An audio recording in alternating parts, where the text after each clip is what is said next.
তাহলে তোমাকে 3 তালাক, কয় তালাক? 3 তালাক। স্ত্রী তো ভাবছে, চিন্তা করে গেছে, আমার স্বামী তো বলছে আমি যদি যাদের চাইতে সুন্দরী না হই তাহলে আমাকে 3 তালাক। আমি তো যাদের চাইতে সুন্দরী নয়, তাহলে আমি তো তালাক পেয়ে গেছি। স্ত্রী চিন্তা করে স্বামীর সাথে পর্দা করা শুরু করে দিয়েছে। কি করা শুরু করে দিয়েছে? রাতের বেলায় নিজের ঘরের ভিতরে স্বামীর সাথে পর্দা করা শুরু করে দিয়েছে। সুবহানাল্লাহ। স্ত্রী ভাবছে আমি তালাক হয়ে গেছি, কারণ মানুষ তো যাদের চাইতে বেশি সুন্দর হইতে পারে না। স্ত্রীর ধারণা মুসা ইবনে ঈসা হাসিমি নামক দৈনিক ব্যক্তি নিজের স্ত্রীকে আবেগের বশবর্তী হয়ে আবেগ ভরা কণ্ঠ নিয়ে, সে তো এরকম চিন্তা করে নাই, সে বলে ফেলেছে তুমি যদি যাদের চাইতে সুন্দরী না হও তাহলে তোমাকে 3 তালাক। এখন স্ত্রী তো দেখাই ঘুরে গেছে, স্ত্রী আর তার সামনে আসে না। স্ত্রী আলাদা জায়গায় পর্দা বানায় তিনি ঘুমাইতে আরম্ভ করছে, স্বামীর সাথে পর্দা করছে। ওই যুগের মহিলাদের গায়ে কি পর্দা ছিল, আর আমাদের যুগের মহিলারা দৌড়াইয়া পরপুরুষের সামনে যায়, ঠিক কিনা? তোর দিয়া তোর মারে পরপুরুষের সামনে চলে যায়। আল্লাহর নবী সাল্লাল্লাহু আলাইহি ওয়াসাল্লাম বলেছেন, কোন পুরুষ যখন রাস্তা দিয়ে হাঁটে, 2 জন মহিলা যদি আসে, 2 জন মহিলার মাঝখান দিয়ে কোন পুরুষ হাঁটতে পারবে না, নবীজি নিষেধ করেছেন। মহিলাদের ব্যাপারে আল্লাহর নবী সাল্লাল্লাহু আলাইহি ওয়াসাল্লাম বলেন, আলাইকুন্না বিহাফাতিত তরিকি। আল্লাহর নবী বলেন, কোন মহিলা পুরুষের, তোমরা মহিলারা রাস্তার পাশ দিয়ে হাত পা, পুরুষের কাছাকাছি দিয়ে হাত পা না। আল্লাহ নবী সাল্লাল্লাহু আলাইহি ওয়াসাল্লাম নির্দেশ দিয়েছেন মহিলাদেরকে রাস্তার এক পাশ দিয়ে হাঁটার জন্য।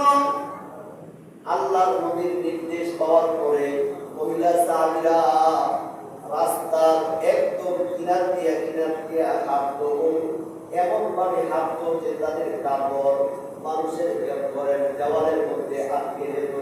বলেন সুবহানাল্লাহ। অর্থাৎ যখন দেখতো সামনে পুরুষ মানুষ আসতেছে, সাইড কাটতে কাটতে কিনারে যাইতে যাইতে একদম দেওয়াল ঘেঁষে ঘেঁষে তারপরে তারা চলাফেরা করত। আল্লাহ নবী সাল্লাল্লাহু আলাইহি ওয়াসাল্লামের হাদিস তারা পুঙ্খানুপুঙ্খভাবে মানছে, আর আমরা স্ত্রীদেরকে মূল্যায়ন করতে জানি না, মা বোনদেরকে মূল্যায়ন করতে জানি না, মা বোনেরা পুরুষদেরকে মূল্যায়ন করতে জানে না।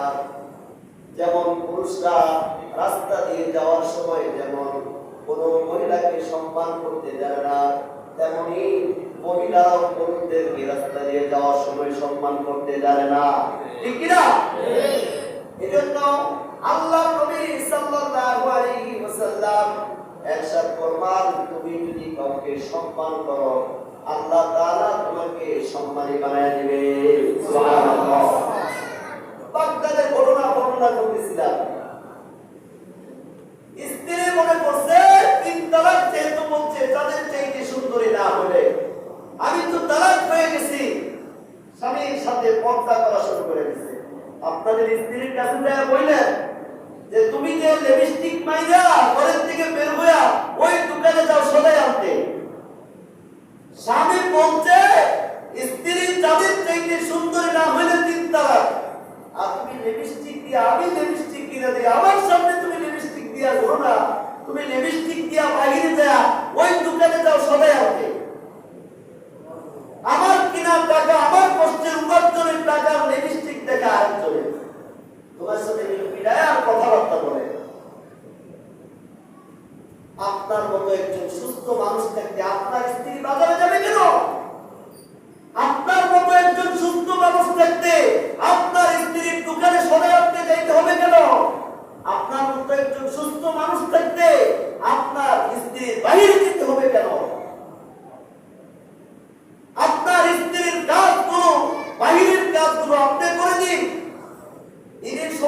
আপনি রাত্রি করেন, চাকরি থেকে আসার সময় বাজার নিয়ে আসেন। কষ্ট হইতেছে মনে হয়? এটা শুধু আপনাদের জন্য না, সারা পৃথিবীর সমস্ত মানুষের জন্য। আমি কি কাপুরুষ যে আমার স্ত্রীকে বাজারে পাঠাই দিতে হবে? আমি একজন সুস্থ মানুষ থাকতে আমার স্ত্রী কেন দোকানে যাবে? আমার স্ত্রী কেন বাজার করতে যাবে? চাল কিনবে, ডাল কিনবে, তেল কিনবে, রিক্সাওয়ালারে বলবে আমাকে অমুক জায়গায় নিয়ে যাও। কেন? আপনি বীর পুরুষ হন, আপনার স্ত্রীকে আপনি ঘরের মধ্যে রাখেন, পর্দায় রাখেন, আল্লাহর রহমত আপনার ঘরের ভিতরে চলে আসবে। আপনার স্ত্রী চাকরি করে আপনাকে খাওয়াইতে হবে না, দোকান থেকে বাজারে এনে আপনাকে খাওয়াইতে হবে না। আল্লাহর রহমত যখন আপনার ঘরে চলে আসবে, আল্লাহ তাআলা আপনাকে সময় সুযোগ করে দিবে। আপনি ওই সময় সুযোগ করে আপনি সবকিছু করতে সক্ষম হবেন। জোরে জোরে বলেন সুবহানাল্লাহ। স্ত্রী মনে করছে 3 তালাক হয়ে গেছে, ওই বেচারা স্ত্রীকে অনেক বোঝানোর চেষ্টা করে, কিন্তু স্ত্রী বোঝে না। স্ত্রী এরকম ভাবে তার সাথে সারা রাত পর্দা করে কাটায় দিয়েছে। জুড়ে জুড়ে বলেন সুবহানাল্লাহ। সকালবেলা ওই লোকটা খলিফা মনসুরের দরবারে এসে বলতেছে, আচ্ছা আমি তো রাতের বেলা স্ত্রীকে আবেগের বশবর্তী হয়ে বলে ফেলেছি, তুমি যদি চাঁদের চাইতে বেশি সুন্দরী না হও তাহলে 3 তালাক। খলিফা চিন্তায় পড়ে গেছে এই মাসআলা সমাধান দিবে কে? কারণ তার তো স্ত্রী চাঁদের চাইতে সুন্দর নয়। খলিফা রাত দরবারে বাগদাদের যত বড় বড় আলেম ছিল, যত বড় বড় ইসলামিক স্কলার, পণ্ডিতরা, ফকিরা ছিল, খলিফা রাত দরবারে সবাইকে ডাকলেন। সবাই একত্রিত হল রাত দরবারে। খলিফা সকলের সামনে বলতেছে, আমার এই রাজ্যে মুসা ইবনে ঈসা হাশেমি নামক জৈনিক ব্যক্তি রাতের বেলা আবেগের বশে তার স্ত্রীকে বলে ফেলেছে, তুমি যদি চাঁদের চাইতেও বেশি সুন্দরী না হও তাহলে তুমি 3 তালাক। সমস্ত ফকিরা, আলেমরা, পণ্ডিতরা বলতেছে, যেহেতু তার স্ত্রী চাঁদের চাইতে বেশি সুন্দর না, তাহলে তালাক হয়ে গেছে। কি হয়ে গেছে? তালাক হয়ে গেছে। একজন ফকির দাঁড়ায় বলতেছে যে না, বাদশাহ তার স্ত্রী তালাক হয় নাই। জোরে জোরে বলেন সুবহানাল্লাহ। তার স্ত্রী কি হয় নাই? তালাক হয় নাই। বলেছে তাহলে দলিল? বাদশাহ বলতেছে মাসআলা সবাই বলতেছে স্ত্রী চাঁদের চাইতে যেহেতু সুন্দর না, তালাক হয়ে গেছে, আর তুমি বলতেছো তালাক হয় নাই, এটা দলিল? তখন ওই ফকির বলতেছে, আল্লাহ তাআলা কোরআনুল কারীমের সূরা 3 এর মধ্যে আল্লাহ বলতেছে, লাকাদ খালাকনাল ইনসানা ফি আহসানি তাকওয়িম।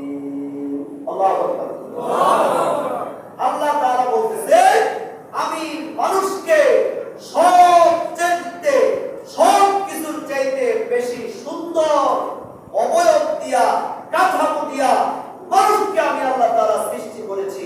এত সুন্দর করে আল্লাহ তাআলা দুনিয়ার অন্য কোনো কিছুকে আল্লাহ তাআলা সৃষ্টি করে নাই। জুড়ে বলেন সুবহানাল্লাহ।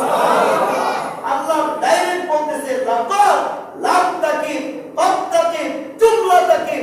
আল্লাহ তাআলা নিশ্চয়ই তবদুক দিয়া, নিশ্চয় দিয়া আল্লাহ তাআলা বারবার বলতেছে স্ত্রী তালাক হয় নাই, এজন্য আমি মানুষকে সবচেয়ে বেশি সুন্দর করে সৃষ্টি করেছি। কোরআনের সূরা 3 এর মধ্যে আল্লাহ দলিল দিয়ে দিয়েছে। সুতরাং আল্লাহ তাআলা যেহেতু সবচেয়ে বেশি সুন্দর করে মানুষকে সৃষ্টি করছে, তার স্ত্রী যাদের চাইতেও যে সুন্দর, এতে কোনো সন্দেহ নাই। জোরে জোরে বলেন সুবহানাল্লাহ। তার স্ত্রী তালাক হয় নাই। হয় নাই? তালাক হয় নাই। খলিফা এই ফতোয়া দারুণ খলিফার সম্মত হলো।